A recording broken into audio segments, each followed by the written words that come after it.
Here is a question. Read it carefully and think about the answer. Let us solve it step by step. Let us first understand the key concept here.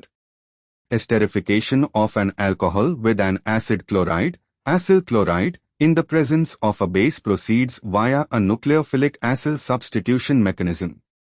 The key point is that the reaction occurs at the carbonyl carbon of the acid chloride, not at the chiral carbon of the alcohol. Moving on to the next step. Identify the chiral center. In CH3CH to CH, or CH3, 2, the chiral center is the carbon bearing the OH group, C3, which has 4 different substituents, of CH to CH3, CH, CH3, 2, and H. Moving on to the next step. Understand the mechanism. When the alcohol reacts with CH3COCl, acetyl chloride, in the presence of a base, the oxygen of the alcohol acts as the nucleophile and attacks the carbonyl carbon of CH3COCl. The CO bond of the alcohol is retained, no bond at the chiral carbon is broken or formed.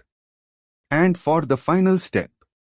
Since the CO bond at the chiral center is not broken during the reaction, the oxygen remains bonded to the same carbon, the spatial arrangement, configuration, at the chiral carbon is completely retained.